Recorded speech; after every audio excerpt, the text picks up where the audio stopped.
पट्टामुंडाई मन्मथनाथ उच्च विद्यालय रे 38तम विश्व एड्स दिवस पालित। प्रति वर्ष परि चलित वर्ष समग्र विश्व रे डिसेम्बर मासरे 1 तारिख रे विश्व एड्स दिवस पालन होइथाय। एही क्रम रे आम पट्टामुंडाई अंचलर ख्याति संपन्न शिक्षा अनुष्ठान मन्मथनाथ उच्च विद्यालय रे 38तम विश्व एड्स दिवस पालन होइछि। एही कार्यक्रम विद्यालय प्रधान शिक्षक श्री अशोक कुमार राउतंकर मार्गदर्शन रे जेआरसी शिक्षक अनिल कुमार दास परिचालन रे मुख्य अतिथि भावे विद्यालय प्रधान शिक्षक श्री अशोक कुमार राउतराय एड्स सचेतनता संपर्क में आलोचना करथिले और एक सचेतनता अभियान होइथिला। ए कार्यक्रम को सफल करबा पय विद्यालय जेआरसी एनसीसी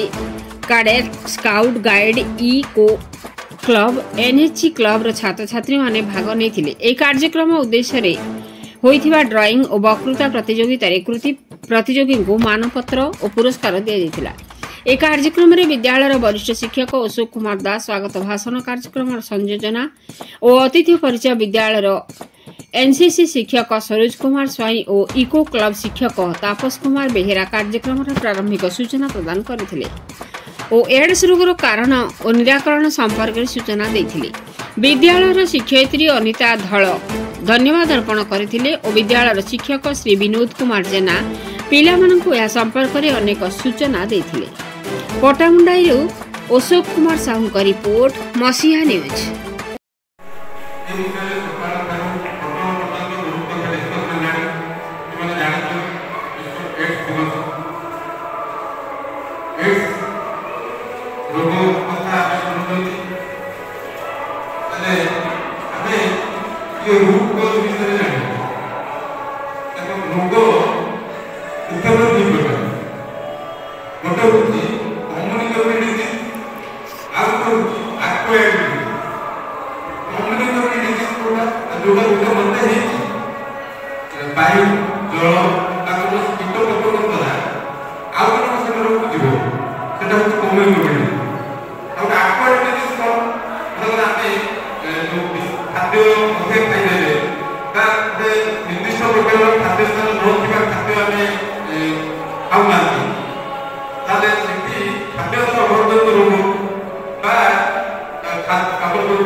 पशु कंट्रोल को नहीं भाइरस माने औषध नहीं भाइरस को मारे अर्थ आम शरीर कौन कोष को मारे समान अर्थात कोष को मारे अर्थ आम टिश्यू को मारे आम टिश्यू मारे अर्थ आम निज को मारे तो से भाइरस औषध ना किंतु केते भाइरस रोग अच्छी कौन हुए औषध तुम न खाइले भी से भोग फॉर एग्जांपल मन ठंडा ठंडाटा बहुत आमको से भाइरस जनित रोग तो जो ठंडा हुए तुम मेडिसिन न खाइले भी 14 दिन कि ठंडा भाइरस लाइफ साइकिल थो कहार को भाइरस 7 दिन लाइफ साइकिल कहार 14 दिन कहार 15 दिन जदि से दिन तुम सर्वाइव कर कौन सी उपाय तुम भल ठीक से तुम कोरोना भाइरस